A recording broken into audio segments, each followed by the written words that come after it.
Olá pessoal, tudo bem com vocês? Aqui é a professora Gisele do canal Gisele Naves e essa é a playlist 100 questões para o Enem. Nesse vídeo nós vamos ver a resolução da 7ª questão. Essa 7ª questão foi retirada da prova do Enem de 2015 numa segunda aplicação. O enunciado dela nos trouxe a seguinte pergunta: o quadro apresenta a composição do petróleo. Está aqui a composição do petróleo. Para a separação dos constituintes com o objetivo de produzir a gasolina, o método a ser utilizado é a alternativa A, filtração, alternativa B, destilação, alternativa C, decantação, alternativa D, precipitação, alternativa E, centrifugação. Olhando para essa questão, percebemos que o tema, o assunto aqui discutido é, mais uma vez, separação de misturas. Enquanto estamos nessa tela, você pode pausar e tentar fazer sozinho. Na tela seguinte, eu começo a resolução junto com vocês. Vamos lá? Olha só, destaco dois termos importantes para a gente aqui. O primeiro termo, petróleo. A gente precisa lembrar que o petróleo é um líquido viscoso, oleoso e uma mistura de hidrocarbonetos. Os hidrocarbonetos são esses daqui: o gás, a gasolina, querosene, lubrificantes, parafinas e asfalto. Isso tudo compõe aquele líquido que nós chamamos de petróleo. Ele é uma mistura de hidrocarbonetos. E a gasolina é um dos componentes do petróleo. Quando olhamos para os componentes do petróleo, nessa tabela fornecida pela questão, vemos também que existem diferenças de tamanhos de cadeias carbônicas. Olha, poucos carbonos, mais carbonos, cada vez mais, cada vez mais, cada vez mais. Também notamos que as diferentes frações apresentam diferentes faixas de ebulição. Olha, as menores, ebulição, um pouco maior e cada vez maior e cada vez maior. E aí temos o uso aqui também.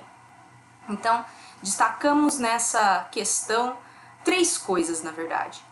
Primeiro, que é o petróleo.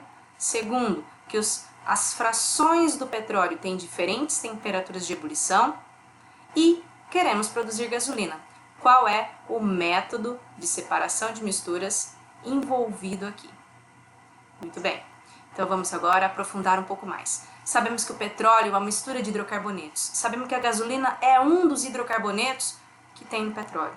Ele é o hidrocarboneto que tem de 5 a 12 carbonos. E para você separar os componentes do petróleo, já que os componentes do petróleo têm diferentes faixas de ebulição, a técnica utilizada é a destilação.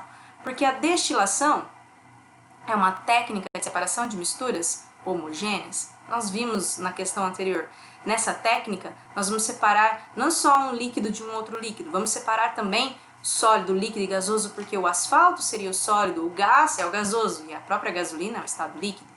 Os materiais são aquecidos até uma evaporação daquele de menor temperatura de ebulição. Em seguida, ele é condensado. Então, os de menor temperatura de ebulição, que fariam parte da fração gasosa, evaporam primeiro, são recuperados, condensados e em seguida retirados. E assim, por diferentes temperaturas de ebulição, que nós chamamos de destilação, separamos os componentes do petróleo. Essa questão de separação de misturas é uma questão muito típica para petróleo. Sempre que aparece petróleo e separação de misturas, estão falando de destilação.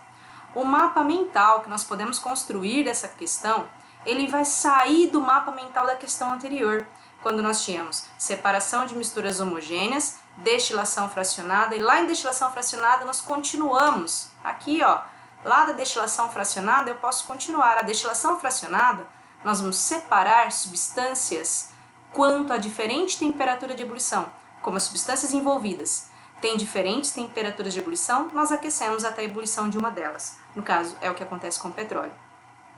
Essa destilação fracionada pode acontecer, por exemplo, para separar a água e o etanol, ou a água e a acetona, ou pode acontecer para separar, por exemplo, os componentes do petróleo. Eu fiz grandão aqui esse desenho para lembrar a coluna de fracionamento na destilação do petróleo, onde você obtém fração gasosa por cima, fração líquida no meio e lá embaixo a fração sólida, que foi mais ou menos o que representou o próprio enunciado do exercício para a gente. Essa é então a questão de número 7, mais uma questão de separação de misturas. Eu espero vocês para próximas aulas e até mais!